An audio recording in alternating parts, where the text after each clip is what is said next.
false start there. I always forget to update the stream information. Terrible. Back in the kitchen. Back on stream. It's been a few days.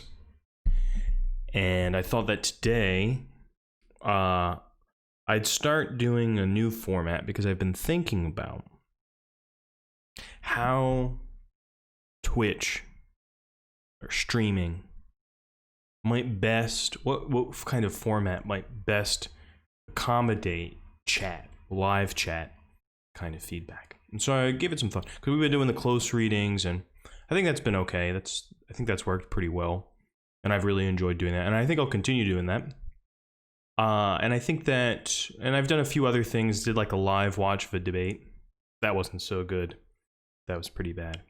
This is more about improvisation, thinking aloud. And so I'm going to take a theme, a topic that I'm thinking about, or one that you suggest, maybe at some point when there's a different kind of audience. I'll do one that people suggest in the Discord.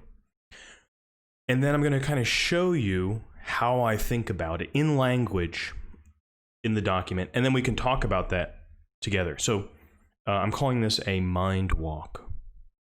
But it could also be called an essay. Of course, when people hear essay, they run for the hills. Because usually when you experience an essay, it's an assignment.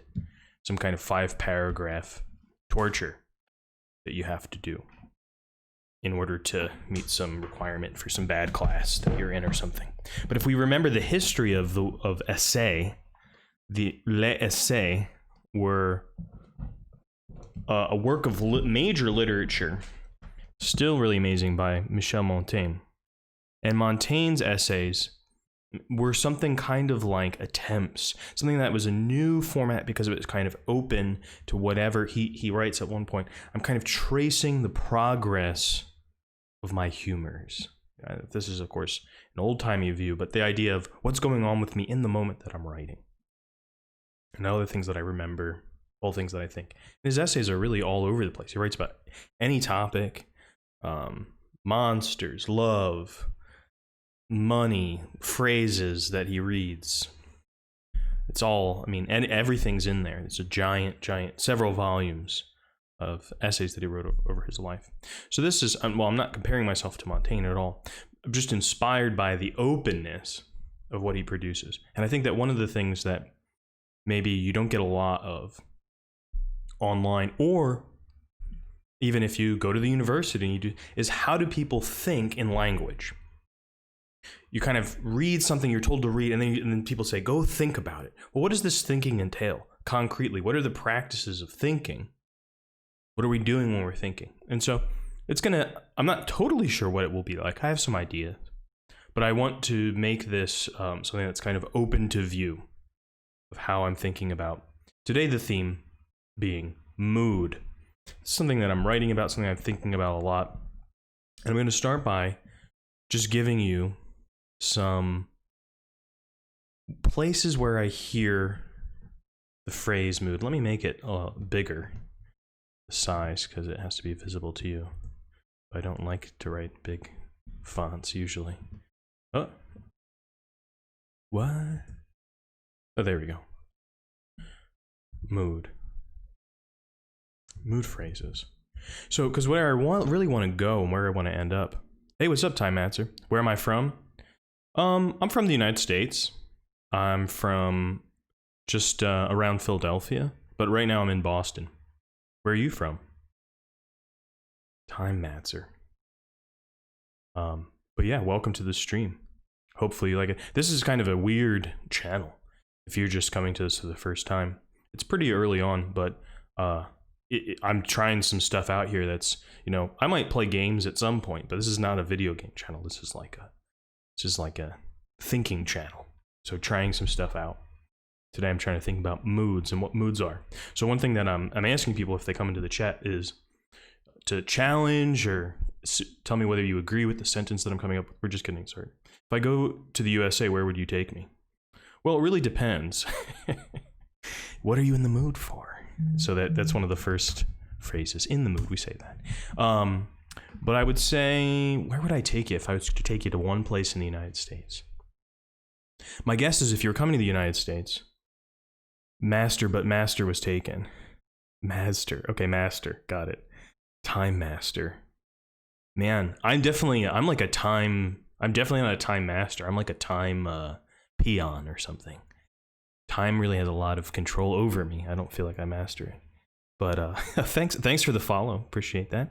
I think if you were coming to the United States, probably people would want to take you to all of these points of interest. And I think I would just want to show you something beautiful and meaningful to me. So I'd probably take you down to like the shore, take you down to the Jersey Shore.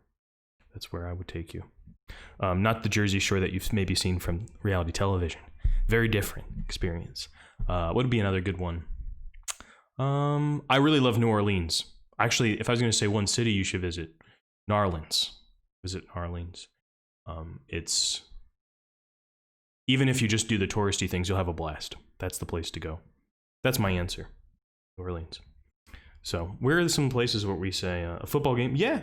I mean, football games mean something different here than probably what you're used to if you're not from the US, because we have that weird American football. My family would watch college football, and some NFL games. That's like the professional one. But yeah, we a lot of baseball. I feel like baseball is maybe the more like it's totally perplexing to all of my friends from other places. And so I would try to explain baseball to you just to see if I can do it. That would be my challenge. Be like, this is what's happening in this ridiculous game. In the mood. What are some phrases where you hear the word mood? Mood lighting. I don't have very good lighting right now. What else do we say? Like, there's mood music, right? Mood music is kind of what's on in the store when you're walking around, trying to get you in the mood. That was an invention of, is baseball bigger than American football? No way. Football is way bigger here. Yeah, pretty much everywhere. I'm wondering where there would be, probably like in certain parts of Latin America or the Caribbean, baseball would be a lot more important than American football. But in the continental United States, most places, I think American football is the main thing. I think it has like 150 million viewers every Sunday, so it's like almost half the country's watching it. But yeah, it's a huge thing here. It's a huge thing. You kind of have to, it's a controversial thing because a lot of injury that happens there. And right now it's kind of weird. Cam Newton, who's the quarterback for the New England Patriots, had COVID and now he's back at practice. And so it's kind of weird. It's kind of a weird thing. You in the mood? Yeah, exactly. In the mood with the winks. But it's kind of wink work. I think if you say you're in the mood, why do you think like mood has that kind of sexual or erotic connotation? Because people aren't going to say like if you went up to your partner, you're like, ready, set, like it's not the right thing, right? The mood is kind of softer. It's preparation for a kind of activity that is itself open, that kind of a thing. But there is something about physiological. Yeah, COVID. Yeah. I'm not in the mood for COVID. That's for sure. So in the mood music, moody. When we say someone's moody, usually that's negative, right? So in the mood, that can be really positive. Moody is kind of negative, right? So I'm just going to begin with some synonyms. Now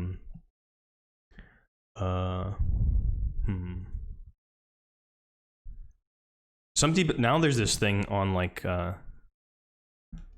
Twitter and stuff where people say that's a mood, where there'll be like a GIF or something or some kind of meme, and people are talking about that. Okay, so that's enough on the phrases. Maybe if we come up with more, we can go back to it. But now, and this is like I think what's more important for thinking in language is what are some things we could say about mood that are true or that we would agree with, and then we can work on them as sentences. And so one place I like to start is maybe distinguish it from other things. So moods are not emotions. Do you agree or disagree, Time Master? Do you think that moods are not emotions, or if they are? I'm going to start with saying that they're not emotions. And I think why is because I think that emotions usually are what we think of as responses to something that happened. I'm sad because, I'm angry because. But it's harder to say that you're in the mood because you're like, I don't know, I'm just in a mood. I don't really know why. First letters of the New World were lucky. Everything was free 400 years ago. Well, I'm not so sure about that, I have to say. I think that your history might be a little off there. Things weren't free. But it was like what would be the form of exchange. And it was, I mean, there's a lot of books written about this. I don't necessarily want to go talk about it. You think that moods are feelings? Moods are feelings. I would say that things that are moods are moods free? Moods are free, maybe. But I think that things that are free, maybe they're like not already commodified. They're not really, they didn't appear as a commodity, but like they might have value to somebody else. And I think part of what happened in the experience of European civilization meeting indigenous civilizations were that different forms of marking value collided, and with violent intent. I mean, Columbus says in his dictionary, you know, he's pretty clear about his violent intent. The Brits taxed. Yeah, that's also true of once we got into the colonial period, they were taxed. You know, they still have that on the license plate for Washington D.C. because this is a big political issue in the United States. Is the District of Columbia, which is where we have our capital. They wanted it to not be a state because they didn't want to have one state have more power over it. But now we have the situation where this city, which has a population greater than one of our states, Alaska, maybe even more than that. Maybe there's another state that has less, but it's got more people than Alaska in Washington D.C. And it doesn't actually have a senator, doesn't have representation, and so they still have on their license plate "No taxation without representation," which was this slogan that the American colonists used when they were kind of revving up revolutionary sentiment. Moods are feelings. So then, if moods are not emotions but moods are feelings, what's the difference between? Yeah, okay, you already asked. Are feelings emotions? I feel like it goes this way. All emotions are feelings, but not all feelings are emotions. But not all feelings are emotions. I think that strikes me as true. I'm not totally sure why. Because I think it is, again, that kind of sense of response. Like the emotion responds to something, but a feeling could be like, I'm not totally sure why I feel this way. You're just kind of like, you're in that feeling. Sometimes people say things like, you wake up on the wrong side of the bed. You know, maybe even the dream made you feel a way, but you don't know, like if the dream is forgotten. I don't know if you have this experience, but a lot of times I know I had a dream and immediately it's gone. Like I come to the waking world and it's just no longer there. Someone once described Kafka's literature as, if you try to explain its meaning, it's like trying to take seaweed that moves when it's underwater, and then when you bring it above water, it just looks like this dead, glunky thing.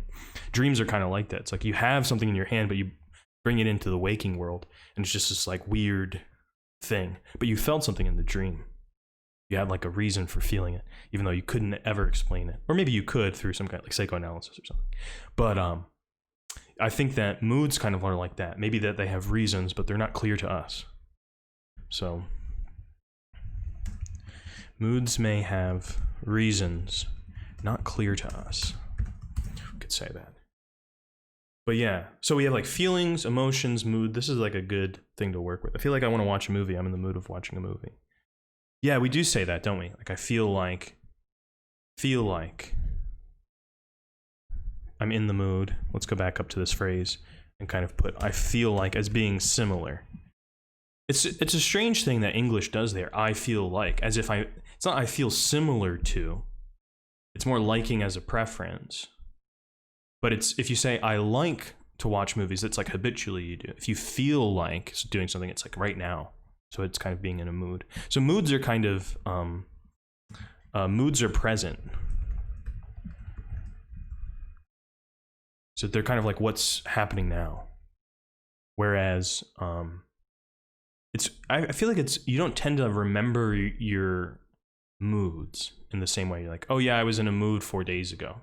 You might remember an emotion, like I was really angry because you're remembering that scene that you were responding to. But I don't think you would remember as much just being in a mood, unless something came out of it. I don't know, what do you think? I feel like moods are a little different that way.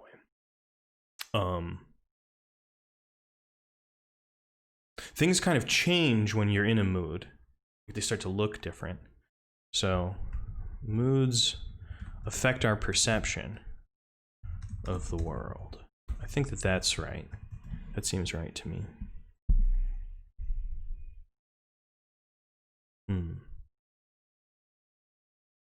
Yeah. So I think this thing that I'm just trying, this is the first time I'm doing this. So if you have suggestions of like how to do this, but I think one of the things hopefully people can look at these sentences and be like, are these true? Are these not true? Do they seem right to me? How could we make the sentence better or more interesting?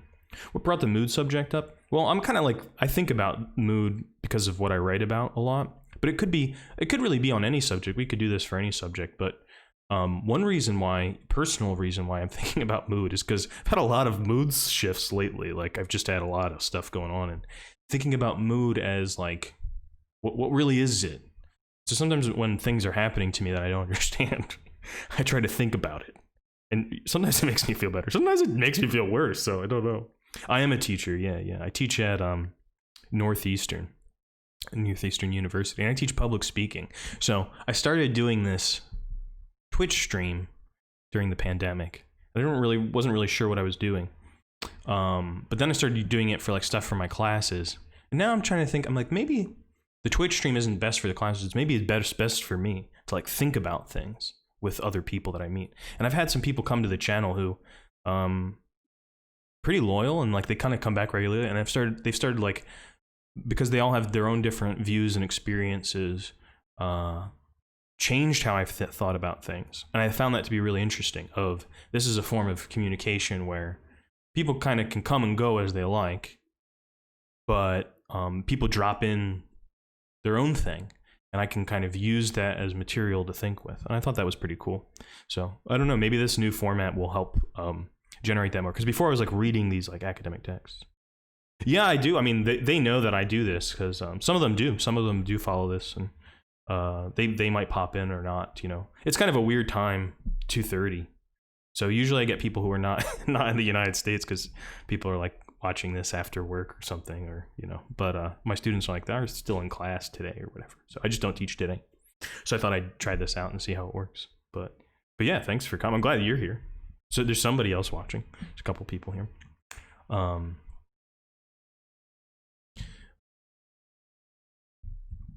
How do moods affect our perception of the world? I guess that's maybe a way to develop that idea, because we have that idea. Okay, sure they do, but how do they? Maybe I need to think about the kinds of moods that there are, too. I used to come only to Twitch to talk to girls. That's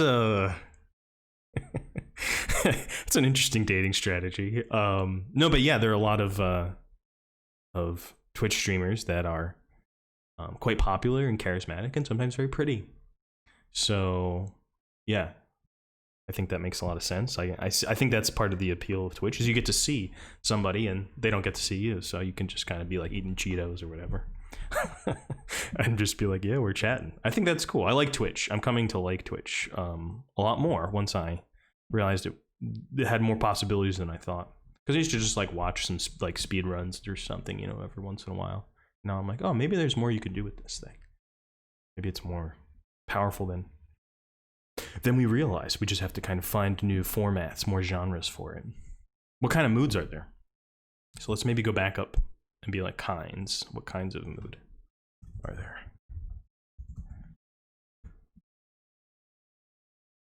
The first one that comes to mind is pissy. Kind of pissy. It's kind of a funny that we call it that, because it doesn't seem to have much to do with. I wonder why we call it that. Sometimes I go to this one site. I doubt that this will have this particular one, but it's an etymology site, etymonline.com. Let's see if it has anything for pissy. Of or pertaining to piss from 1926. The figurative use is from 1972. Doesn't really tell you how we got to it, though. I'm just going to hypothesize wildly and be like, maybe there's something about, like, if you say something's shitty, you know, like there's like disgust and it's kind of like gross. Pissy, it's just kind of like, it's like a rung down irritability. I don't know. The connection between those two things, but it's kind of like an irritable idea. I think in those kind of modes, little things like you become, in some sense, you're more sensitive. In an irritable mood, you're more sensitive to the world. How are moods integrated in everyday life? Whoa, you're coming with big questions here, Time Master.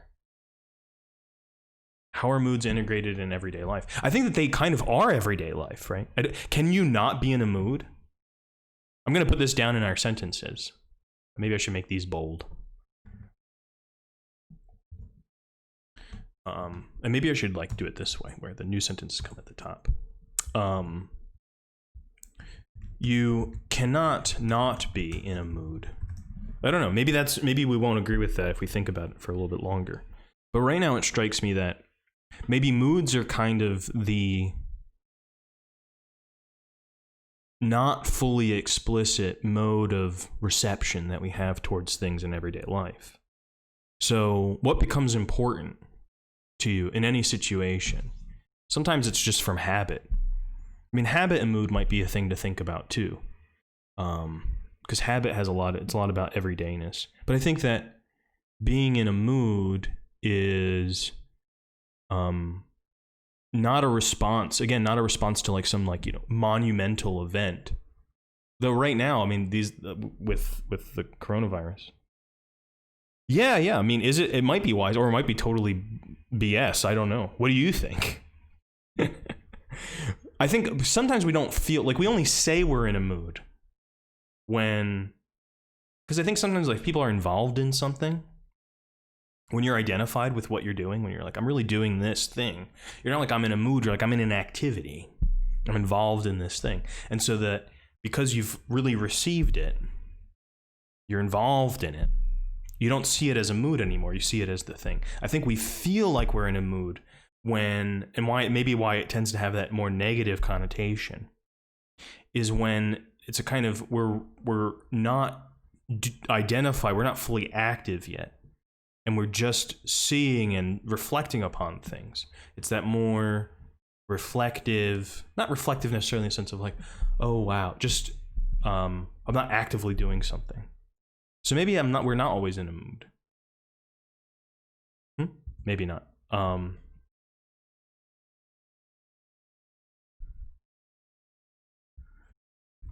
Moods tend to be thought of as negative because its positive moment comes when we are identified with activity or with others, and they become more salient. The thing received becomes more salient than the mode of reception. Something like that. The thing received becomes more salient than its mode of reception. What are all the moods possible? Yeah, we were going to say that. Okay, happy, sad, angry, tired. I feel like some of those are emotions, though. But you're right, yeah. Sad feels like a mood. So let's do this kinds. Sad.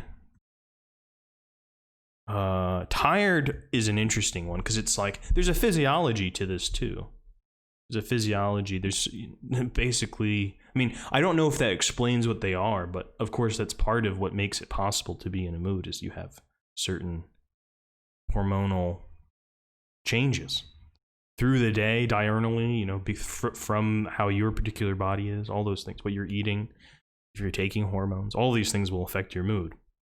I had a friend who was really depressed, and they were also kind of they've come to a different understanding of their gender now, but at the time they were just kind of like doubting it, and they started taking testosterone, and they were like I wasn't depressed anymore, you know. And it's hard to say it's because does that make them feel more comfortable in their body, but also maybe just the testosterone made them like more energetic, more active. They were more prone to exercise. You know, it affects lots of things in a way that's complex. It's hard to reduce it to a single cause. I don't know. I'm resisting putting happy as a mood, but why am I resisting putting happy as a mood? I feel like happiness, there's something about moods which seems more extended in time than emotions, right? Like surprise, it's not a mood. It's just really, it happens and then it's over. And then you calm down. You're like, oh, wow. Thanks for everyone coming to the party. But with a mood, it kind of like moves in time. You're the time master, so I guess you could tell me more about this. But it moves in time in a way that's not fully predictable. It's not fully attached. Okay, maybe this is a sentence.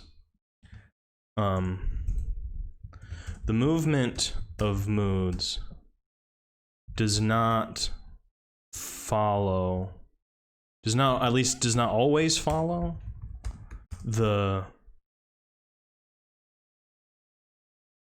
meaningful events of the day. Or that's not quite what I want to say, but maybe that could be one I work on. Because what I'm trying to say is that the movement, like when we're moving between moods, the transition isn't always kind of marked by some event or something that happens. It's something that kind of moves. But okay, let's go back to the kinds. Pissy, sad, tired. I'm going to put happy. I'm not sure why I doubt that, but there's something about that doesn't feel quite right to me. But there has to be positive moods, right? Excitement, I think, is a mood. Excitement is kind of a mood, right? I'm kind of anticipating something. And I might be excited for something, but it's also all the possibilities of what it might be. It's not just the thing. Like if I'm excited to go somewhere, or I'm excited, my girlfriend gets excited for a certain thing to arrive in the mail. It's like the kind of all of these images of what she might be able to do with it, or where she could put it and move it around. There's some sense of possibility in moods. Maybe that's one of the differences, like moods that are positive,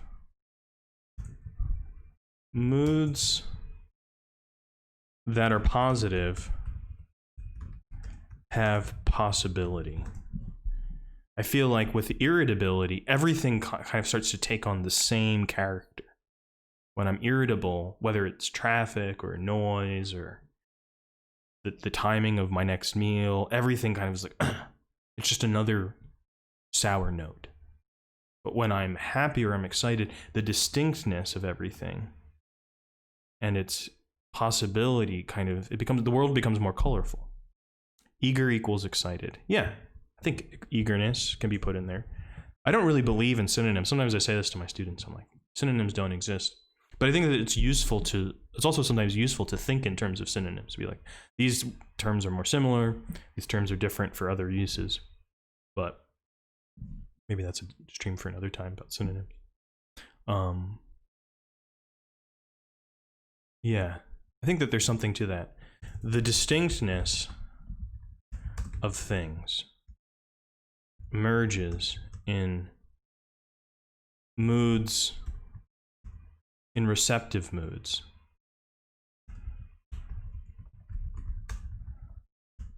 But the meaning becomes narrow in irritability.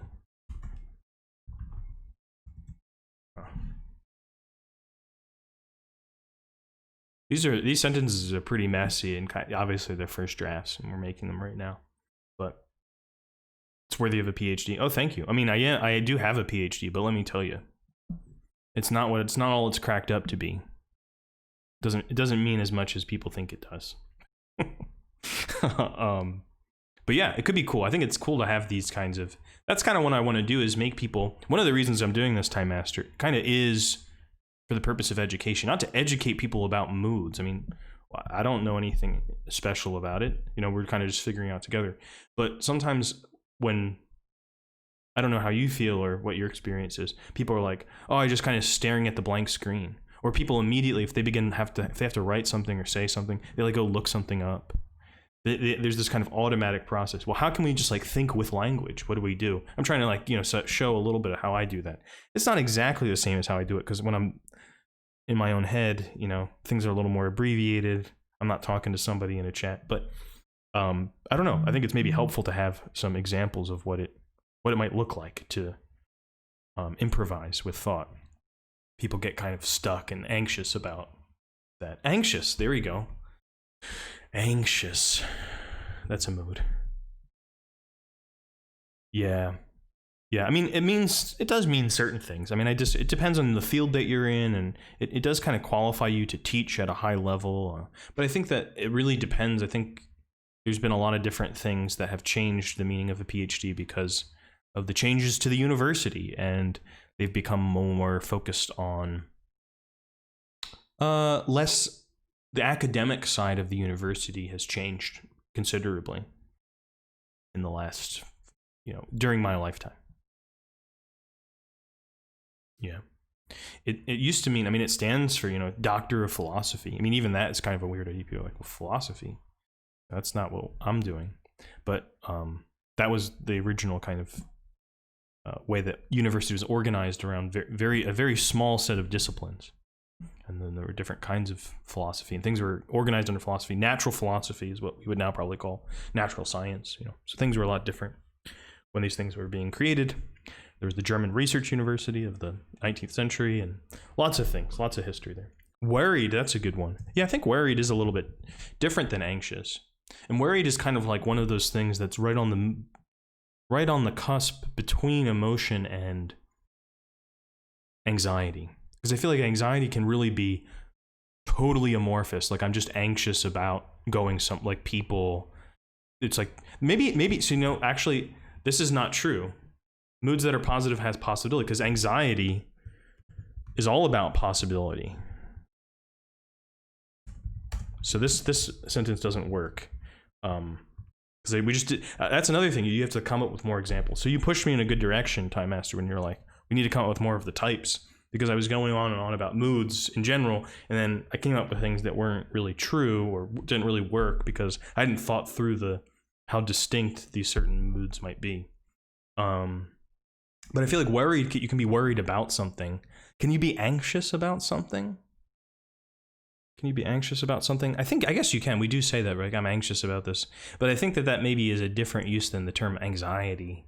Like, I'm having anxiety right now is different than being worried about it. I don't know. What is the difference between worried and anxiety? In blues music, sometimes they'll say that they will worry a note. And that kind of means to bend the note. It's hard to just describe it. It's a certain kind of musical technique of like a tremolo on the guitar, often kind of bending of the note, worrying the note, and it makes it sound, it does kind of remind you of the feeling of like being worried. Like, it kind of insists on the same point, but it kind of pushes it down, down, down, down, down. Blues music. Paranoid. That's a very interesting one. Paranoia has an interesting history. It comes from this nosological set of attempts to come up with terms for psychiatric problems. And I'm pretty sure the guy that Bleuler? I think Bleuler was the guy that came up with this term. And it comes from noia in Greek, or nous, kind of relates to thinking, and power, kind of like thinking against, so very broadly. But it's come to mean that kind of feeling of people are accusing me of things, or people are after me. It's kind of a form of narcissism that's very negative, because you think that you're at the center of some kind of plot or something like that. And I guess that is a mood, isn't that? It is a mood. I tend to think about moods as being less intense, but maybe that's not true. Maybe moods can be very intense, because it fits all the other things we've been saying about mood. It's kind of generalized. It can kind of emerge for physiological reasons. We don't even really know what it's about. And it can be about anything. You start seeing the cars are winking at you, or the Illuminati are after you, or whatever. So maybe that's a really good one. That's a very helpful suggestion because it forces me to think about moods not as, because you asked about everydayness before. And paranoia, I mean, some people are paranoid every day. But, so, okay, I don't think that anxiety equals paranoia. I wouldn't say that. I would say it's different. But I think it's very helpful to think about being paranoid because it changes that sense of what's every day. Like in paranoia, you feel like what's happening is of world historical significance, and like genuine schizophrenic paranoia. This is what you feel like. Where was the word mood first used? Oh, we can go back to the Edom Online. I have looked this up before, and it comes from Old English where it means anger, but it also means mind. But we'll just look at it again. So it says, emotional condition, state of mind as regards passion or feeling. It's around 1300 from Old English mod, heart, frame of mind, spirit, courage, arrogance, pride, power, violence. And then from Proto-Germanic, mova. And then there's all these other things. Wrath, anger, intellect, mind. It's just interesting because it kind of means both courage and anger. It's very active, where it also means kind of intellect and mind. I wonder if that reflects like a different society than ours. A much more vigorous word in Anglo-Saxon than currently, and used widely in compounds, such as modkraftig, meaning intelligent, or modful, meaning proud. The Old English senses are now obsolete. Okay. We can get history of uses by going to Oxford English Dictionary. And I do have the ability to look at that, I think. I'm probably not signed in on this computer into it. But one of the cool things about looking up, people just like look things up on the dictionary now by typing into Google. And not every dictionary, people kind of, I think, are a little confused to how to use dictionaries. Because people are like, oh, that's not what that word means. Like in an argument with someone, that's not what the dictionary says. And they just like found the first dictionary. Dictionaries are products of research into the usages of words over time. And not all dictionaries are of equal quality and they have different purposes. There's lots of different kinds of dictionaries. The Oxford English Dictionary is one of the best ones because it gives you, after the entry where it kind of summarizes that meaning, it gives you the uses in real sentences and the dates, and you can see how the meaning changes in these various contexts. What mood am I in now? That's a good question. What mood am I in now?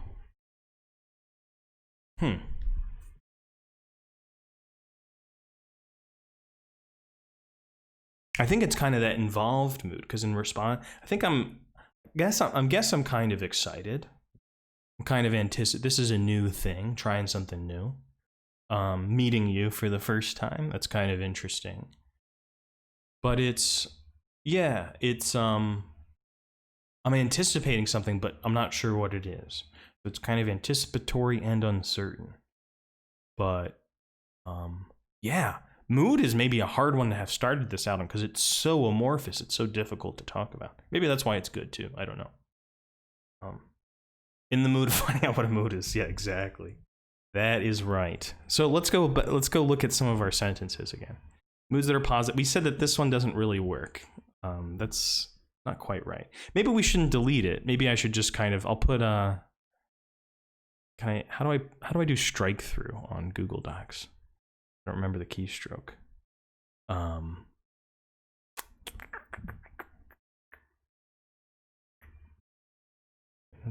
seem to have a strike through option. Probably is one.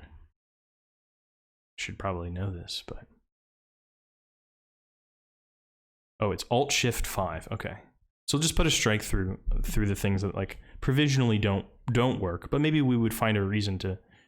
The distinctness of things emerges in receptive moods, but the meaning becomes narrow in irritability. Well, let's go back to then. Let's keep that for the moment. Which of these moods do you think is receptive? Pissy, sad, tired, happy, excitement or eagerness, anxious, worried, paranoid. I feel like this is non-receptive. That's pretty clear to me. But all the other ones, I'm not sure exactly what I would say.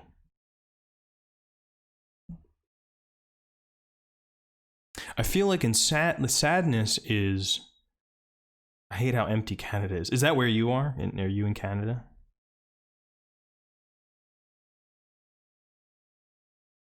It's kind of an interesting thing to say. Is Canada empty? It feels like it depends on what you think is content, you know? Maybe it's empty of people. Receptive, what do I mean by, I guess I mean by receptive, like, because I'm thinking about moods as, because I said down here that they change how we perceive things. Where did I say that? Yeah, moods affect our perception of the world. Maybe I'll move this one up. But, and then thinking about that, I was like, well, sometimes they make us like more receptive to what we are perceiving. Are you from the Middle East? Are you a Khaliji? Are you from the Maghreb? What part of the Middle East?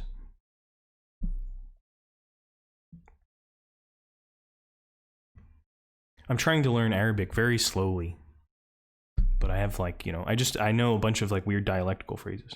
Canada is so huge with so little people. So that's interesting because you're like, your attitude there is it's empty because there's no people. But you could say it's like full of nature. It's full of what it really is, and that people come and they destroy it. So it depends on your attitude, I guess. But it is really big, you're right. I think this is also true of the United States, because when you actually look at maps of where people live, like the vast majority of the land mass of the United States is not, it's very sparsely populated. There's like 50 counties, you know, where like 80% of the people live in the United States. But, yeah. No, is Canada bigger than the USA? That's a good question. I don't think so. I think the USA is bigger. You are Haliji, yeah. I think that if you include Alaska, the United States is definitely bigger, but if it's just the Canada bigger than continental US, I don't know which one would be bigger. Yeah, the land area of the United States, is Canada bigger than the United States? Let's see. Well, the U.S. is about 2/3 the size of the African continent, half the size of Russia, and over twice the size of the EU. It is slightly smaller than Canada. Canada occupies a total area of 3.8 million square miles, and then they're pretty close. That's surprising to me. Wow. Very interesting. I didn't know that. I did not know that. See, I'm so Amerocentric. Very interesting. This is another mood, curiosity. Curiosity. So curiosity is like, that's like the arch receptive mood, right? So maybe if I'm going to continue on this line, curiosity used to be a sin in Catholicism. Curiositas. They were like, it's no good. But I wonder what they meant by it. Probably not exactly the same thing that we mean by it. So if curiosity is like the most receptive, and irritability. So maybe I'll say something about curiosity and something about irritability as examples. Yeah. Curiosity. So in curiosity, we do kind of say we're in moods, right? So can we say we're in a specific mood? I'm going to start saying that. When we are in curiosity, things appear to us as questions to which they themselves are the answers. We wish to open them into their own meaning. In irritability,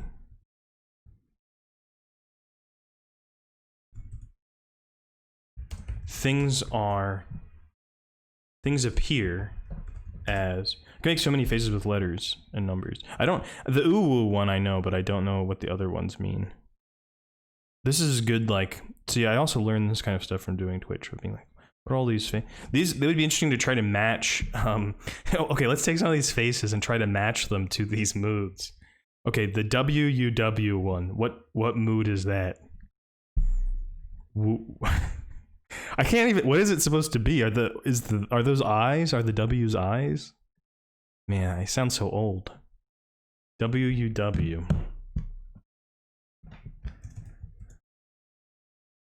I'm trying to see it as a face. I can't. The gestalt is not forming for me.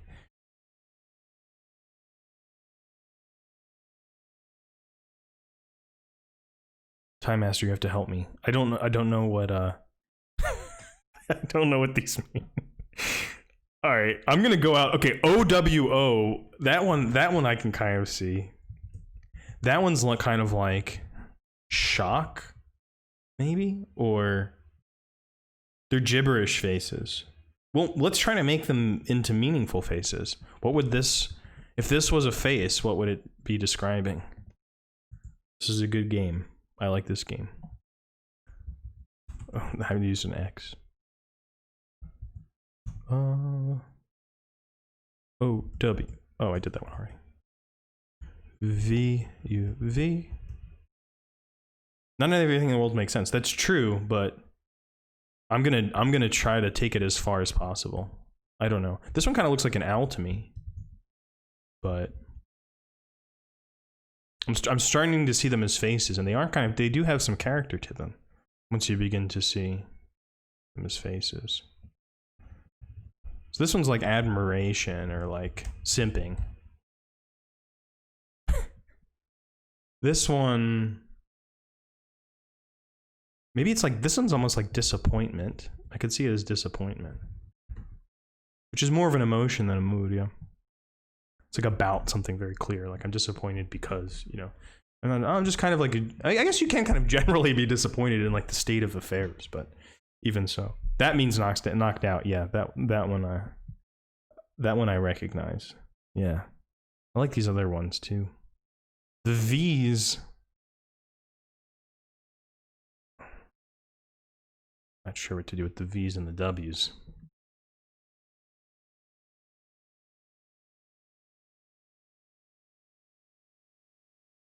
Yeah. Okay. So this is the sentence we're working on right now. The distinctness of things emerges in receptive moods, but the meaning becomes narrow in irritability. In curiosity, that means punched in the eye. In curiosity, things appear to us as questions to which they themselves are the answers. We wish to open them into their own meaning. In irritability, things appear as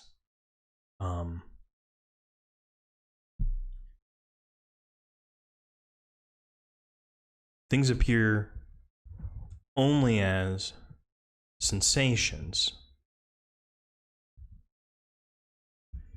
They interrupt our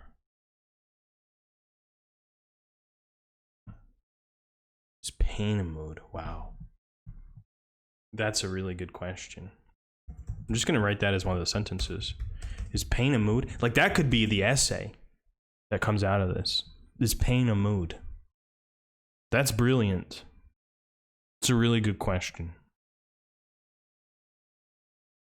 I think in order to kind of answer it, you'd have to do the similar kind of thing of being like, what kinds of pain are there? And I was thinking about this recently because I've had different kinds of pain too. I'm like, not all pain. You know what one of the weirdest forms of pain is like light in your eyes. And I was like, is that even pain? Like when like two bright lights. I mean, it doesn't feel, it's hard to describe, right? It's not the same kind of like flesh. It doesn't have a fleshy, not a fleshy pain. And then so toothache is also kind of different, right? But then you have like woundedness, like wounds. And usually when people like get hurt emotionally, I think they tend to imagine it on the metaphor of the wound. You're not like, wow, she broke up with me. I have like you do say heartache, but I guess we do say heartache. Never mind. Is pain a mood? That's a good one. What do you think?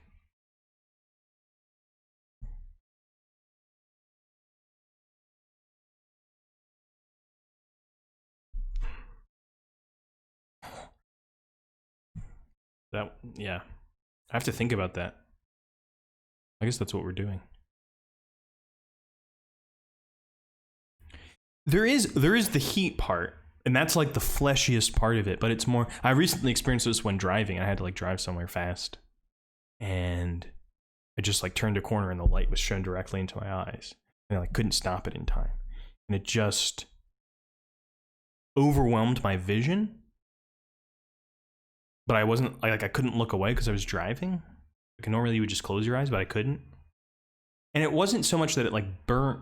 That might be the metaphor people would use, like it burns. And I guess at some level it probably could burn my retina, you know, like, but it wasn't a feeling, it wasn't a burning sensation. The sensation was not burning. Really, there was no there wasn't, you know, it's hard to just put words to. I'm in the mood of Bea. What's that? I don't know what that is. Bea? Oh, I'm in the mood of being hurt. That doesn't sound right. That sounds weird, yeah? Because I think when you say I'm in the mood, it's like that kind of receptivity. Can you be receptive to pain? I think you can. I think you can. That could be like a good like country or blues song. I'm in the mood to be hurt, baby. But it's got a little irony in it, doesn't it? If you say it like that, like you hurt me so good, you know. Hey, what's up, Blue Cactus Spikes?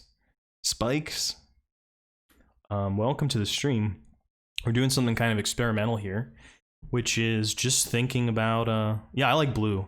Red was my favorite color as a favorite color. That's favorite color in ASL. I think it's favorite color, kind of similar. Red was my favorite color as a kid, but blue, you know, it's definitely where blue is a mood. Blue is a mood. Yeah, we're doing this kind of experimental thing where we're just trying to think aloud. And so we've been writing today we're thinking about moods. And we start with some phrases. What are some ways we say that? Okay, and we thought about kinds of moods. And then we did some weird thing with emojis. Calm, I think calm is a mood. Aristotle in the Rhetoric, he kind of calls it an emotion, or a pathos, which is maybe not emotion either. But I think it is. Calm is more of a mood to me. It feels like a mood. And then what can we say about the moods? And those are the sentences.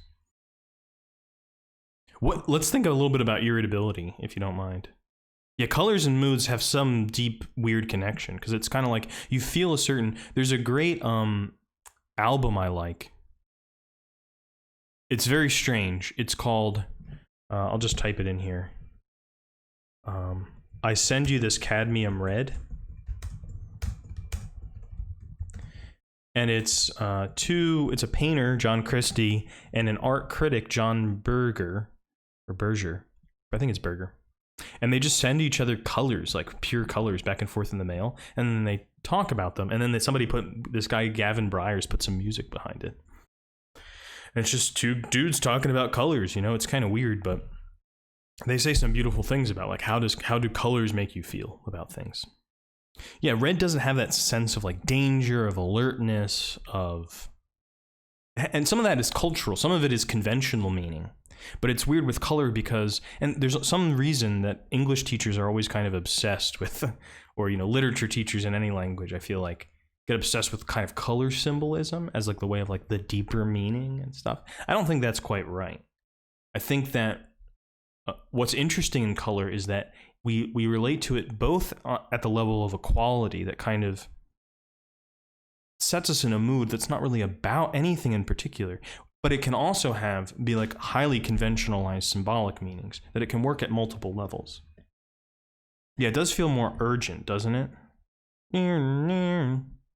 Yeah, some of that's got to be like just an overlapping of our optical experiences, a kind of layering on of our optical experiences of like red lights, alarms. But there does seem to be maybe something about red that is why it's chosen for that too. It has that. Because of blood. It could be blood. It could be blood.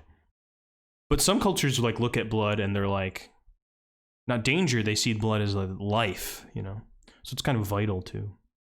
Blood, red, pain, danger. That could be a cool like Kendrick Lamar album. Blood, red, pain, danger. But yeah, if you're interested in this kind of musical, free floating, free associating thought kind of stuff, check out I Send You This Cadmium Red. Yeah. People also, I mean, obviously people relate to color through food too. Color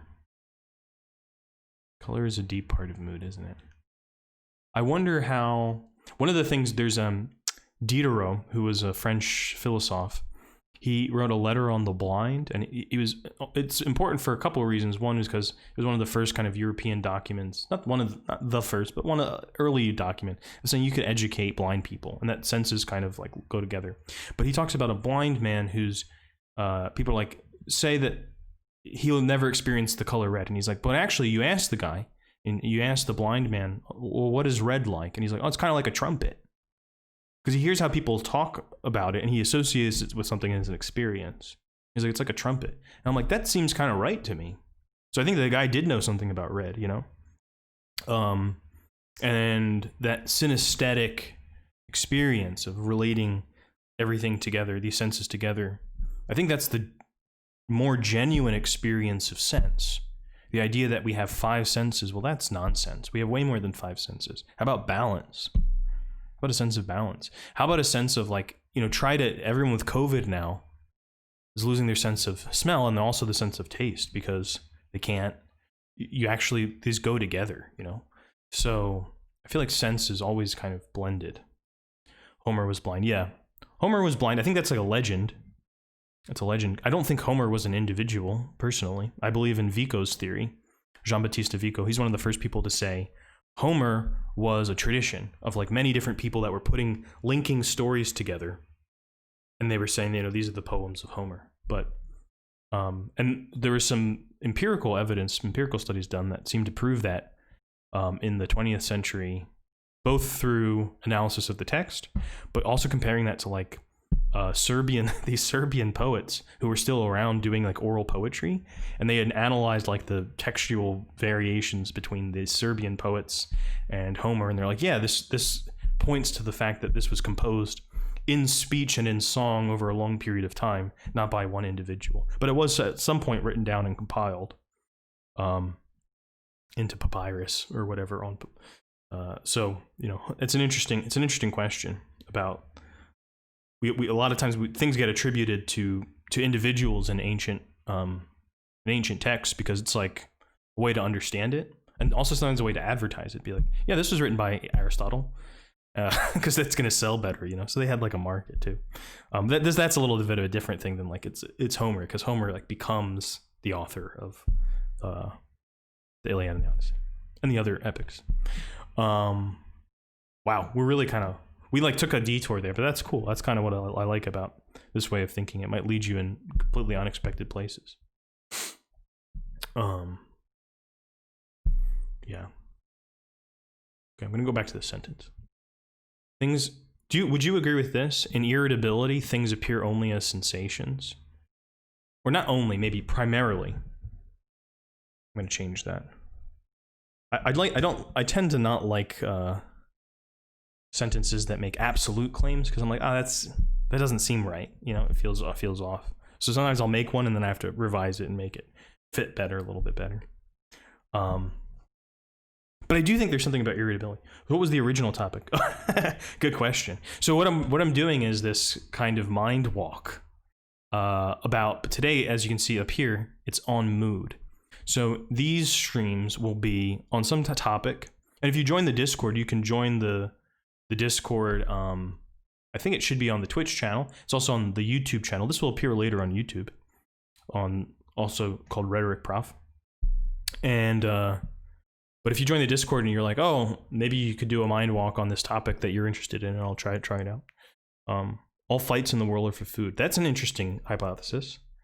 I'm not sure I totally agree with it, but I mean, I think you can kind of say that there's a guy I really like, Kenneth Burke. And he's an important person for thinking about rhetoric, especially in America, because he was American. And he has this whole series of books about motives, because he thinks that basically motives aren't really the things that people feel in their hearts. It's really our understanding of what makes people act. And he talks about this at like great length, and he says all sorts of stuff. And for him, what you're doing would be a kind of reduction to a kind of movement downwards, so that like there's like a universal motive that ultimately all motives are about food, because everyone has to survive, you know. And I think that those gestures make sense, but I would say that in some contexts it makes more sense to not think about it that way. Like some of the, even if you think about animal ethology, there's some fights that are about mating, right? That aren't really about food. They're really about access to, you know, who has the better display. And if I knew animal ethology better, I could give you better examples. But sometimes rams, you know, when rams are butting heads, it's not usually over food, it's over mating. So that maybe is a little different than food. But do animals have moods? Maybe we should have a separate section for questions. Good questions. Is pain a mood? Do animals have moods? I think that they must have moods, right? Animals must have moods. Cats seem kind of moody sometimes, but maybe we're just misunderstanding them too. Hard to know. But anyway, blue cactus spikes. The topic is very broadly about mood, which itself is a pretty broad topic. So, you know, but we can talk about whatever you want to talk about. And I'm trying to find a way to be improvisational on Twitch. So this is my first time doing this. Hopefully I'll get more used to it, because I've been trying some other stuff, but this one seems fun. It seems like it could be really interesting to keep doing this. Do animals have moods? Darwin wrote a whole book about animals and emotions, and kind of showing the similarities between human beings and animals in terms of emotions and emotional responses, even like the physical side of it.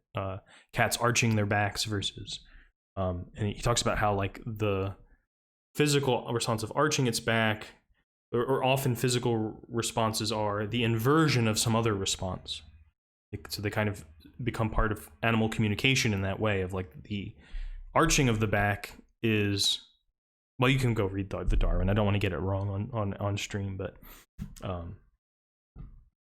it's an interesting. He has some laws of emotion that puts there. But I don't think he talks about mood, which is maybe a little bit different. I think maybe one mood that people talk about with terms of animals is aggression. And aggressivity might be a mood. Like, as opposed to anger. Like, anger is an emotion. Aristotle says we become angry because someone insults us. So it's like really discreet. But if you sometimes are kind of just like, I'm ready to slap somebody, that might not be anger in that same way. It's more moody. It's kind of aggression. That you're prepared to act in a certain way. You know? And I think it goes back to that receptiveness. If you're interested in getting followers, go to streamers with 0 viewers. Tell them to follow 90% of the time. They'll say yes. Oh, okay, that's a good strategy. I might check that out. I might think to do that. I am kind of trying to grow it organically, because I'm interested to see, like, you know, who comes to the stream and why. But maybe at some point it would help to just get like an artificial boost of followers. Maybe it'll help the algorithm or something. You have 100 followers. Yeah. I don't know. It should be interesting. I have a feeling that if I ever get, you know, like a fast chat going, it might overwhelm me. So it'll be interesting if I ever get there to see how I respond to a chat where there's like more than 4 people talking at once. That will be I don't know. It'll be interesting. I also, so anyway, I'll think about that. I find it strange how our personality is shaped by our moods, and our moods are driven by brain chemistry. Therefore, all we are is just an externalization of our brain chemistry. Yeah, exactly. That's another example of what I think Burke would talk about as a reduction downwards, of being like, if all moods, because we were saying this before you came on, I think, Blue, if all moods have a kind of physiological basis, then the next step would be to say, well, all moods really only are that physiological basis, and therefore they're nothing other than that. So you kind of move in that direction. This is kind of a thing that sometimes people do with human beings too. They're like, we're nothing but sacks of meat. So you kind of take one predicate that you can say about something and you make it the thing, because it's always present. But you can also say human beings are, we're not really the bodies that we're in. We're our intelligences. And if we could download our intelligences, we would still be who we are. Some of these kinds of futuristic people like this idea. So it depends on the attitude that you take of like what's really essential, what really defines the thing. And in my class, sometimes I play a game of defining the human being. And we try to come up with as many definitions as possible. And they kind of emphasize different aspects of human experience. And so that's another thing about definition, is it kind of gives you a way of bringing people's attention to something. Its definition is argument as opposed to definition in a dictionary. But you could say it as an externalization of our brain chemistry. But I think you could also see the brain chemistry as a reflection of the world. You know, what is prior to what? Hard to say. Hard to say. You know, I think it goes both ways, more likely. Do I believe in Adam and Eve? I mean, I don't know what a belief in Adam and Eve would entail. I do believe that human beings evolved. I don't believe that they were independently created by a deity. I do believe that they evolved. But I think that the story of Adam and Eve in both the Jewish and the Islamic and the Christian tradition has a lot of truth in it. Like, one of the things that's really fascinating in the story of Adam and Eve is the moment where they realize that they're naked. The realization of nakedness, and then clothing. Because in defining the human being, a lot of times people arrive independently at like, oh, we're the animal that's ashamed. They're like, oh, we're the animal that's clothed. And I'm like, yeah, that's the story of Adam and Eve. That recognition of your difference from the animals that Adam was told to name in the Jewish story. And that difference becomes clothing. Yeah, I think Adam, the story of Adam and Eve is rich with truth, but I wouldn't take it as a historical truth. I think that historical truths are the biological historical truth of human generation is far more complex than just two people emerging. But one of the also crazy things is like there were other human species around, and they're gone now, but can you imagine, like, there were just other species, like the Neanderthals? They're not around anymore. I guess some people claim that they are descendants of Neanderthals, you know. I guess at a certain point, it must kind of all not really matter too much, but that's kind of crazy. I think about that sometimes, like, wow, what if they were still around? Probably everyone would intermarry and everything would kind of blend together eventually. So, I don't know.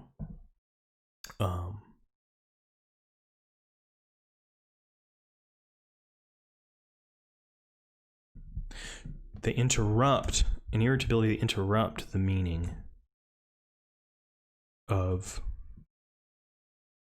our private experience. No, that's not right. Who could Eve come up with such a story? Who could even come up with such a story? You cannot make it up. I mean, that's a thing that people say a lot about stories. There is a ancient Christian, his name was Tertullian, and he has this famous line in Latin, credo quia absurdum. I believe because it's absurd. And so he's like, how could he believe in Christ's resurrection? Like, who would even make, like, if you were going to make a story that would like convince people that this was true, why would you come up with this? This is just, everything about this seems false. And it's an interesting kind of principle, but I think that there are reasons why people kind of they don't like come up with a story in some moment. In an oral culture, I mean, those cultures are so different from our own, but in those oral cultures, so think about it this way: when someone like writes a book, right, we know that the author is who the author is, but that's a pretty modern invention. There are a lot of things that still circulate without authors. Like, most jokes circulate out in the world, and no one's like, oh, who made that joke? I mean, we have stand-up comics now and stuff, so sometimes that's not true, but you can tell there are certain genres that are anonymous, and they kind of change and they morph in the telling. And so I think that most of these stories don't kind of get invented in a moment, but they themselves kind of develop and evolve through time and through the response of generations to what they're experiencing. They take the old story and then they kind of adapt it to what they're experiencing. And in that sense, it becomes a kind of cultural memory. And it has like the things that kind of don't work, the things that people feel like, I don't get that part of the story. They'll just change it. And so through that long process of generational storytelling and adaptation, you get these, you could call them myths, but remember that in Greek, mythos in Homer is just the speech of the gods. When the gods speak, they are mythologizing. When humans speak, they're just speaking. The gods speak in myths. So it's that kind of anonymous speech that comes from an ancient time that has a different form of truth in it. It's not the truth of what really happened. That's kind of that's a truth of facticity. The truth of myth is a kind of truth of collected experience over long periods of time, I think. If our moods and resulting actions are driven by brain chemistry, are we truly to blame for those actions when they cause harm? Also, fantastic question. And I will do a video about that particular question, because responsibility, sometimes I call it responsibility, is another kind of topic, or topos, we call it sometimes in rhetoric, that isn't decided by fact.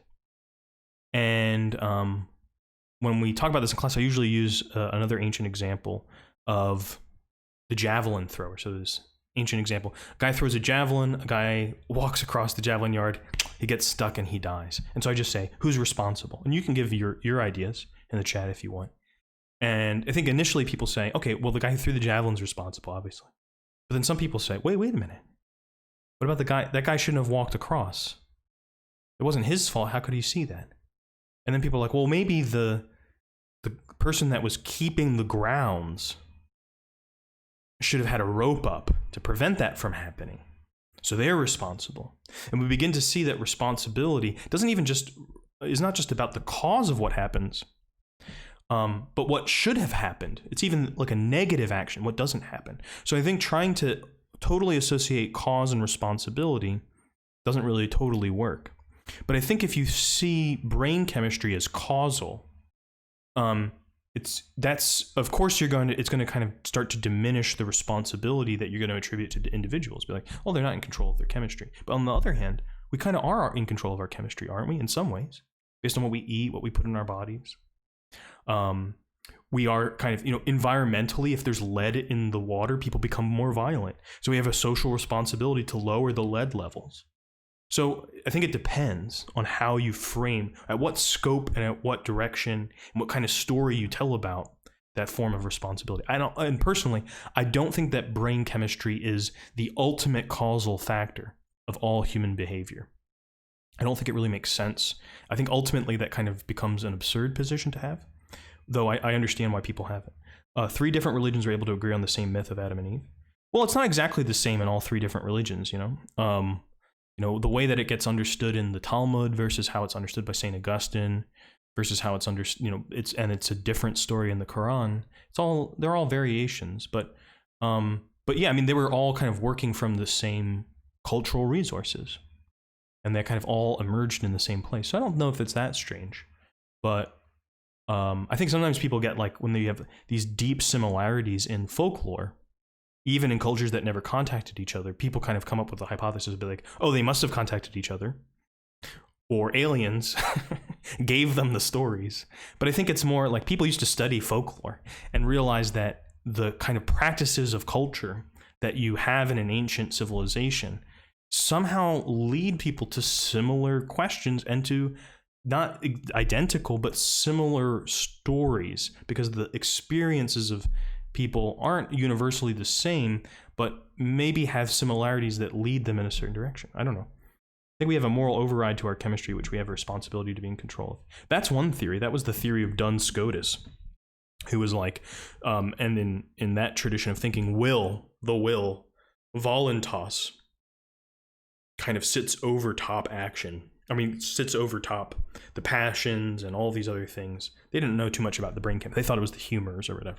But whatever it was, the stars also influenced you, and that the will was the kind of final decider. It could stop you from acting. It could say, no, I don't want to do that. Or yes, I do. But the other thing you could think about is like, okay, we have a moral override. Maybe you have a veto power. But how do you become capable of acting? How do you identify possibilities for acting? And I think that's the more interesting question for me about action, which isn't so much like, should I do X or should I not do X? That can be interesting, but often like, how can I do X well? And what kind of capacities do I need to develop in order to like act fully and completely in the world, and not just go with whatever resource I have in the moment? Because that's seeing action as a response, as opposed to I don't know, something broader. Yeah, I mean, you could say that. You could say that for sure. I mean, I'm not trying to. I think that I was reading the Quran recently during the Ramadan with someone who is very dear to me, who is Muslim, and I think they're very interesting conversations to have about like the nature of God, the nature of text, the nature of Scripture.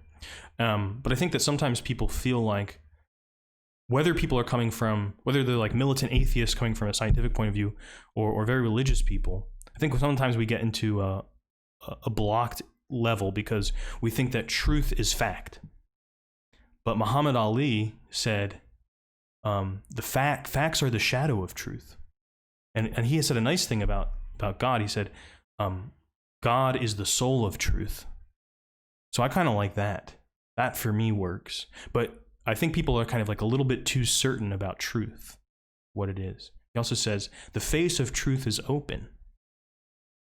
The face of truth is open. I think that it's hard to approach truth outside of poetic language. I mean, there are some reasons, of course, to say in the sciences or in mathematics, we use those terms to kind of be like, is that correct or not? Is that true? Is that proven? But truth has different meanings in different arenas of life. When we say like a story is true, or that rings true, it doesn't necessarily mean that it's factual. A story can be true to life and still be fictional, I think. Very interesting stuff, man. I'm in I don't know what mood I'm in now. But it's good. It's better than where I was this morning. I'll tell you that much.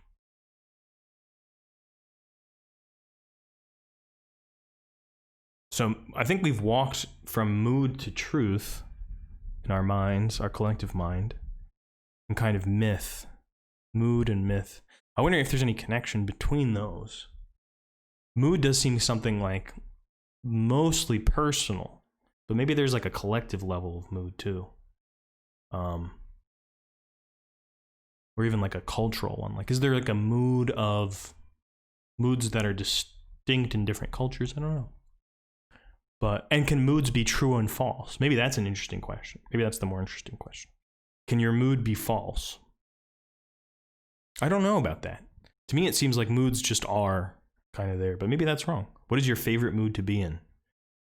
I can't say it on stream. No, what is my favorite mood to be in? It's kind of weird because I think that like even preference is changed by mood. So my preference for a mood is kind of dependent on the mood I'm in. But I think I generally I have more affinity for open moods. So curiosity, excitement, creativity, and even a certain kind of sadness that's like open. I think I gravitate towards open moods more than towards really and there's not to say that there's anything, I won't even want to call them closed moods, just like they are moods that are more kind of focused directly. They were kind of more directed moods. Yeah, I think I prefer the more open ones. I don't know. How about you? That leads me to another sentence, though. That moods. Oh.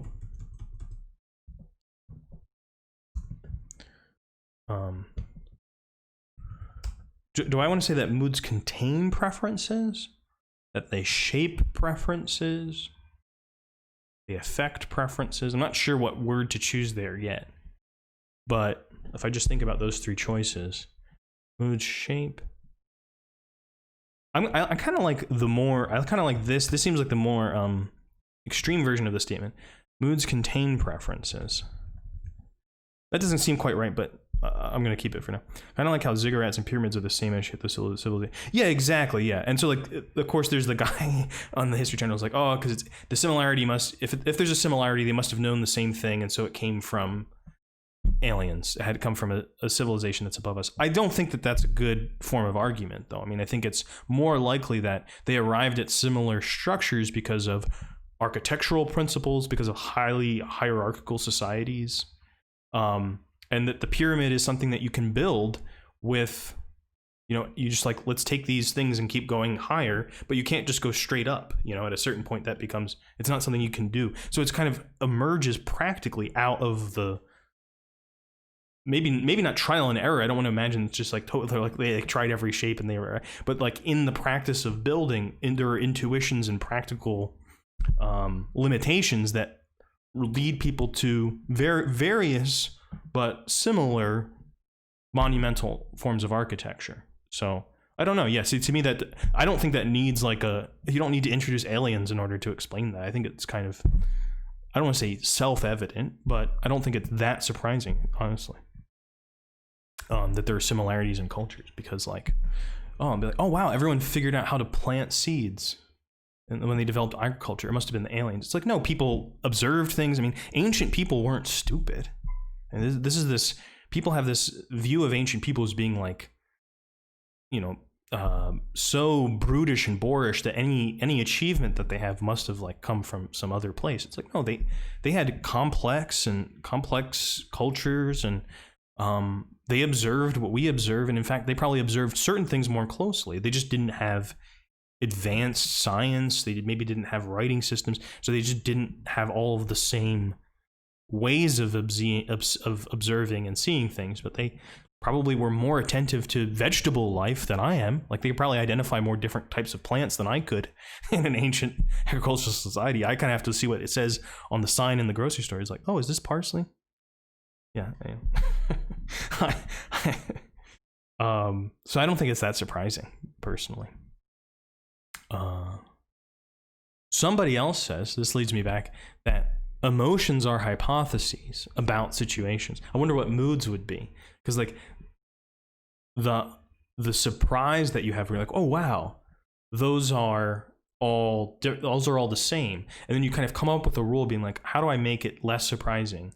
And then for some people, somehow it becomes less surprising to add aliens in. I'm like, no, that makes it way more, that would make it way more surprising. So for me, it just doesn't like calm my surprise to think about aliens. I'm more like, oh, maybe there's like a kind of common principle that people arrived at. That's more my theory of it. But I used to be really into pyramids and ancient Egyptian culture as a kid. I haven't been able to study it too much seriously as a scholar, but I do occasionally I look at like Egyptian mathematics and the history of that stuff, and it's really funny because you'll be like, they come up with weird mathematical ratios. They're like 3/8, like they know how to calculate 3/8, but maybe not like something that would to us seem more obvious. Well, it's because of like their culture or their bureaucracy, and their like requires that for whatever reason. You know, that's the law or something. Who knows? I forget all of the details, but sometimes people kind of come up with methods that lead them to things that are similar, even in different ways.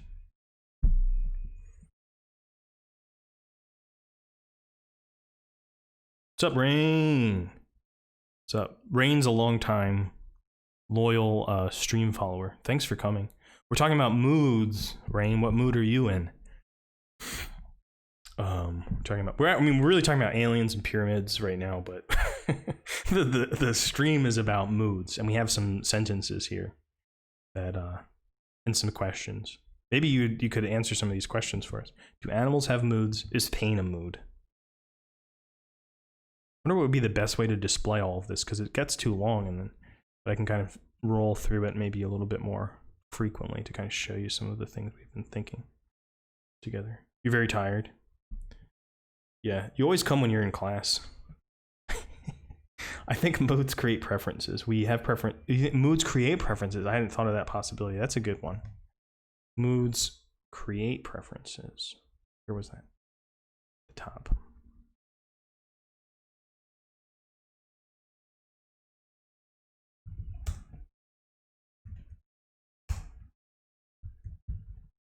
I really like that, actually. I think that's much better.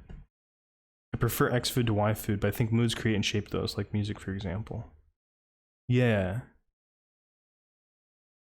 You're virtually in school 8 hours a day. That's crazy. What would you say is your dominant mood while you're in school 8 hours a day, Rain? Oh, boredom. We forgot to put boredom as one of our types of moods. That's an important one. What's the kind of preference that emerges in boredom? Anything but this. What do you think about boredom? Yeah, we can ask. Maybe one of the things we can do is take some of our sentences and think them through specific moods. So, how does boredom affect our perception of the world? What do you think? In boredom, how do we see the world? To be honest with you, I don't get bored very often, and I'm not saying that to brag or anything like that. I just take a nap. Yeah. Sleep. Is boredom a lack of a mood? I think boredom is a mood, but it's interesting because it's kind of like almost seems like it's not a mood. One of the other sentences we had that this might be really controversial is that wait, where was that? You cannot not be in a mood. I put some question marks next to this. I don't know. Do you agree or not? Because I think that I'm not sure I agree with this, even though it's my own sentence.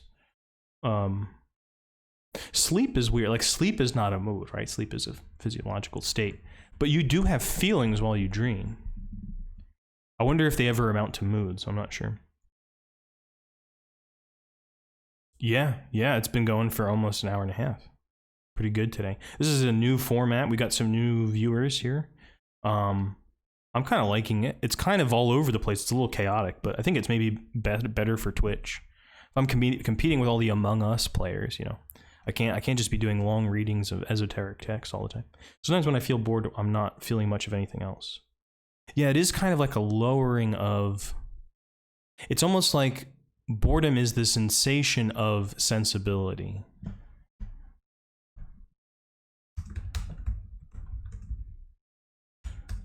Like, you feel the possibility of how you might sense something, but there's nothing there. And maybe that's what makes kind of... A lot of people have written about how boredom is a really important experience, and a lot of people who've criticized modernity often criticize the affective or emotional side of modernity because it makes people inexperienced with boredom, and therefore they live shallower lives. I think that's the idea. It's easier. You are always in a mood. That's a better way of putting it, right? Yeah, that does sound nicer. So let's go back to Control-Shift-5.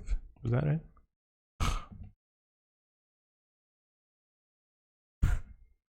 Alt-Shift-5. Alt-Shift-5.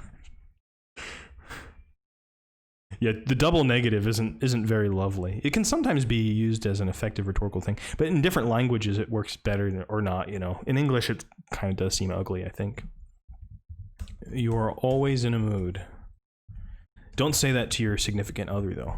They'll be like, what? What are you trying to say? Yeah. I kind of like this, I have to say. Right now, this definition of boredom appears pretty good to me. It's the sensation of sensibility. But I'm not sure. Maybe I would disagree with that later. I can be content feeling something and doing nothing, but I really feel content feeling nothing and doing nothing.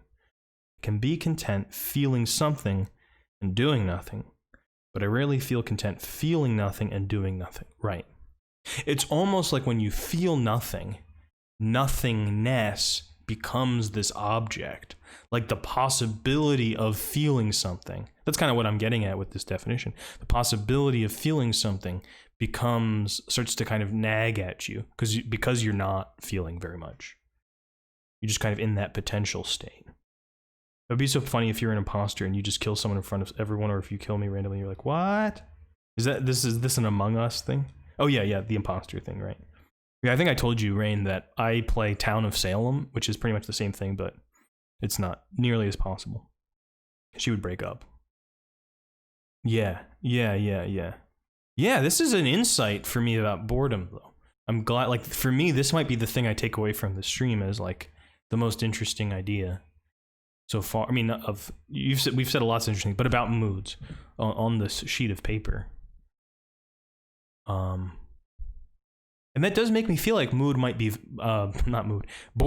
valuable. Like, it might be valuable to experience that, to kind of know what it feels like to experience your own potentiality of feeling, rather than just a particular thing. But there is something kind of irritating. You have to get in to allow it to kind of grow. I'm so bored before the stream because I was just sitting in a breakout room. Yeah, sitting in a breakout room is that's a good image of what boredom is like, especially in 2020, sitting in a breakout room. That's a good one. Yeah, because it's like the room is empty, but like something should happen there, but nothing is happening there. So M Blue said, and almost like feeling something, a mood occupies the mind. Boredom is a palate cleanser. That's very interesting. I'm going to write that down as one of our sentences. Palate cleanser. It's like a sorbet of moods.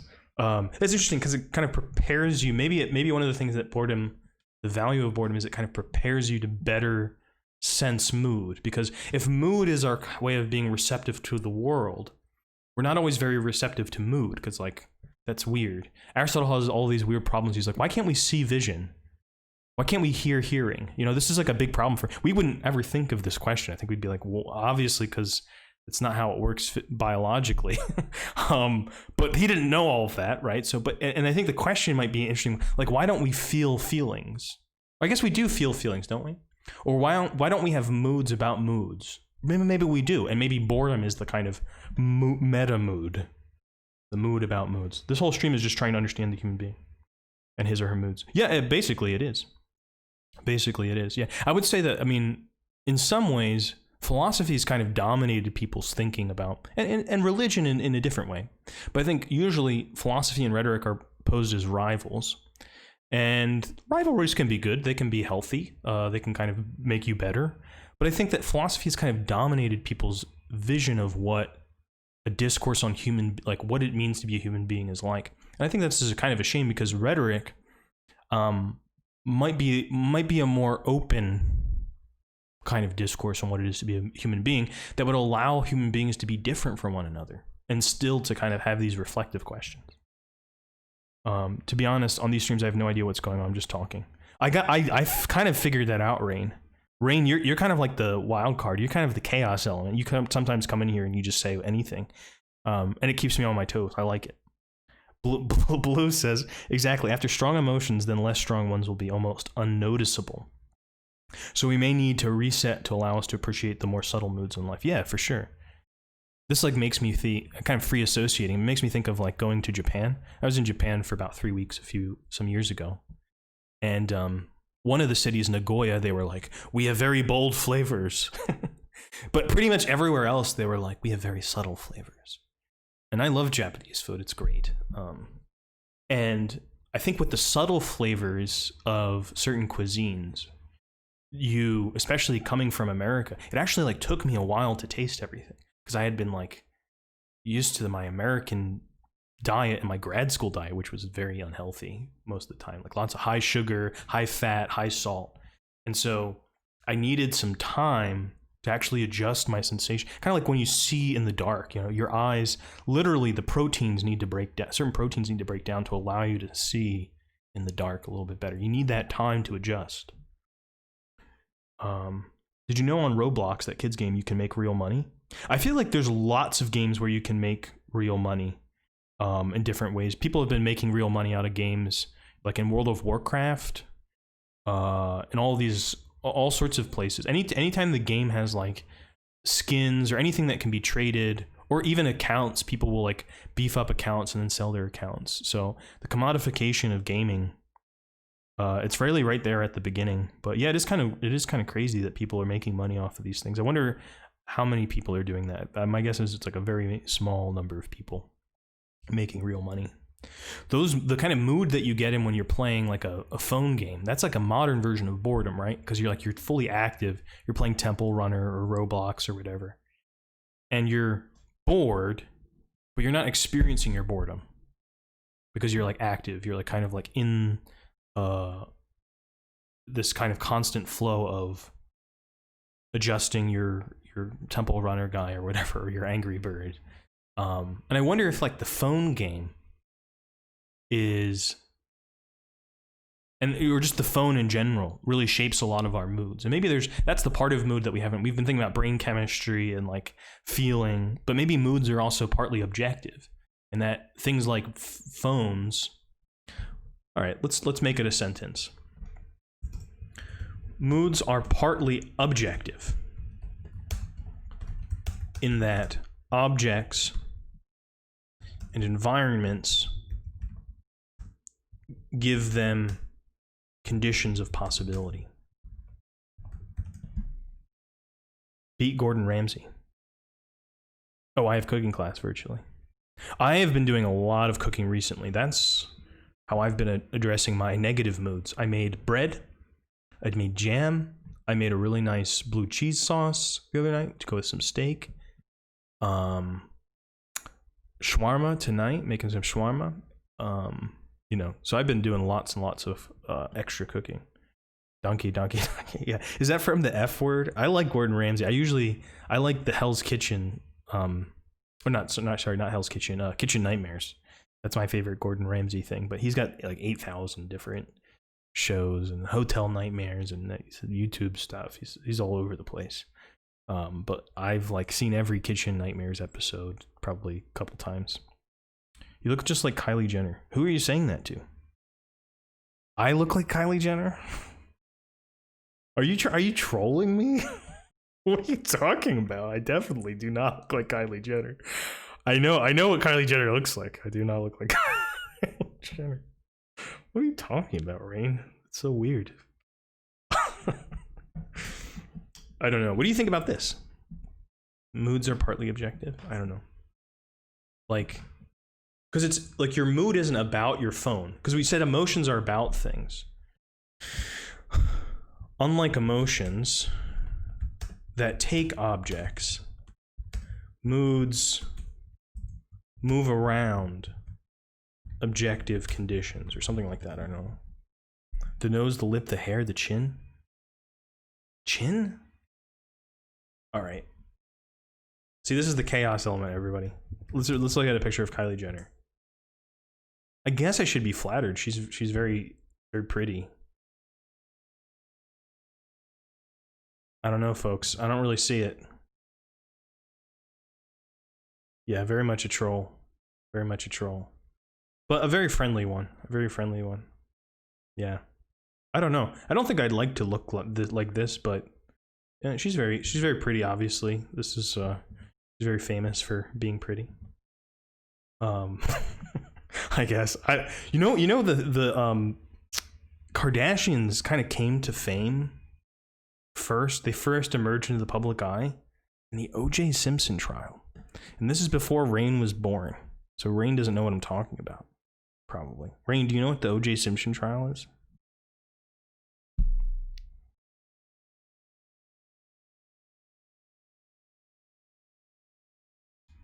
Yeah. This is a crazy Word document now. It's just got like, look at all these crazy things on it. But it was pretty fun. Oh, I'm prettier. Oh, thank you so much. Thank you so much. Yeah, I'm not very photogenic.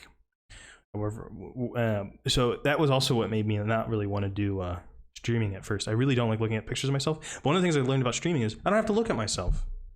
You have to look at me, but I don't have to look at you. I don't have to look at myself. So that makes me feel better about it. I love horror and murder, so how could I not? So how could I not know? What? Horror and murder. Oh, O.J. Simpson, right?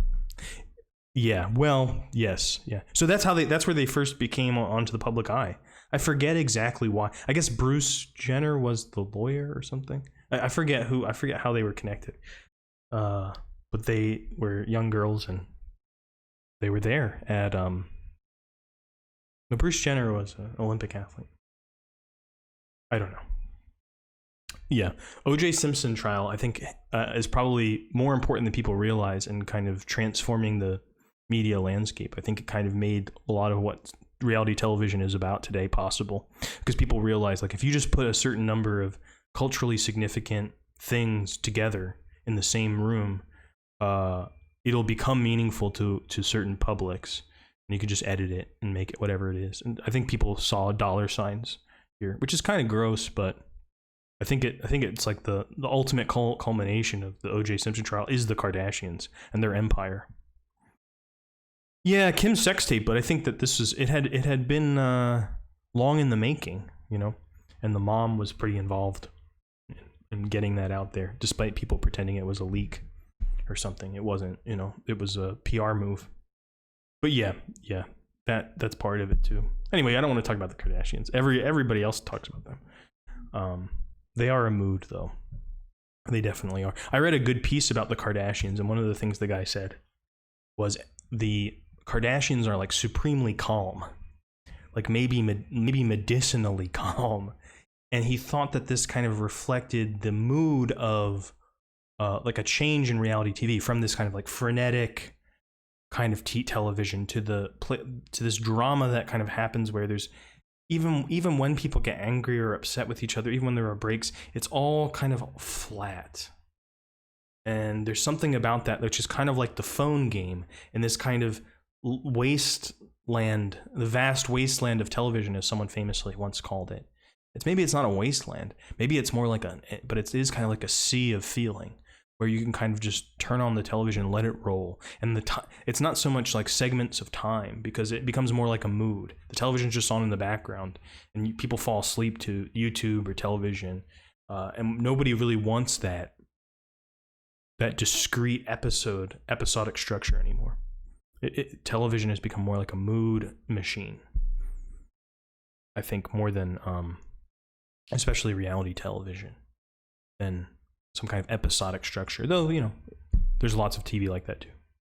Have I ever murdered someone? Well, if I did, do you think I would admit it on screen? No, I have not. But, you know, on a serious note, I have, my family's been affected by murder. So, you know, I have different attitudes towards it than probably other people. Best feeling ever. What's the best feeling ever? Horror is interesting too. The word horror, let's do the etymology of horror, because that's probably, that might be a mood. It might be more of an emotion, but you can tell me what you think is. But I know you'll be surprised by the etymology here of horror. So early 14th century, feeling of disgust. Late 14th century, emotion, so it says emotion, of horror or dread. Also thing which excites horror. From Old French, horror. And directly from Latin, horror, dread, veneration, religious awe. A figurative use, literally a shaking, trembling, as with cold or fear, shudder, chill. From horrere, to bristle with fear, shudder. So the idea comes from literally your hair standing up on the back of your head or on your arm. That's the feeling of horror. So sometimes we get the terms for our emotions from the physical side of it. Also formerly in English, a shivering, especially a symptom of disease or in reaction to a sour or bitter taste. Erection of the hairs on the skin, a ruffling as of surface of water surface. Interesting. I know, erection, okay, ha ha ha ha, but it just means anything that stands up. As a genre in film, 1934. Yeah. And you're not like, yeah, that person is totally imposter, definitely not. The best feeling ever is when you're the imposter and a crewmate is accusing the wrong person of venting. Oh, that's a very interesting emotion of being like, of kind of knowing something that other people don't. It's a kind of sense of superiority. I guess in the game, it's like, you know, you're playing it well. But I think in real life, there's also that feeling of like, that kind of silent knowledge where you kind of have that. You know what? It reminds me of the look that you can see on Machiavelli's face in his famous portrait. It's this kind of a smile. I know something that you don't.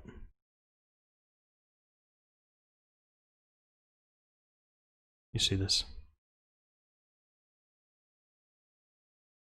I should have opened as an image. But anyway, you get the idea. Goosebumps. Yeah, goosebumps, exactly. Exactly. I think horror is probably a mood. I think horror is probably a mood. Yeah, let's put that in there. Okay. This was really fun, folks. It got my juices flowing. I hope you enjoyed the stream. If you liked today's stream, you know, follow the stream. You can also find more of this on youtube.com/rhetoricprof. Same thing. This video will appear there. And we also have a Discord server. Rain's in there. But you can find the Discord server here on Twitch in, I guess, below. I don't know. It's below what you're watching. There should be a link there now. I tried to make it a little bit easier to find stuff. So you can join the server and we can chat in there. And That's really cool. This is kind of like, these mind walks are kind of open-ended. You don't really know where they're going to go. But I think maybe that's better for Twitch than some of the other stuff I've been doing. It just kind of, we can kind of talk to each other more openly, rather than I have like a text I'm reading, and then we're kind of I'm kind of like going back and forth. So I really enjoy this. I think I'll do more of it. If you have suggestions for other themes, today was about mood. If you would like to return to mood, let me know. We could do that more on this. But also, we could do other things. Let me know what you think here in a comment on YouTube or in the Discord. Last word comes from Rain. When my friends and I were younger, we all played Roblox. I knew everyone's password, so basically I hacked one of my friends' accounts because they said a rumor about my brother that was not true. Ooh, rumors. They're very dangerous. I enjoy these thoughts. Well, thanks for coming, Blue. We got blue, red, and green in the chat now. That's nice to get a little variation on color. And yeah, how did you know their passwords? Probably everyone had pretty obvious passwords when they were that young. You know their family's birthdays. All right. On that note, take it easy, guys. Later.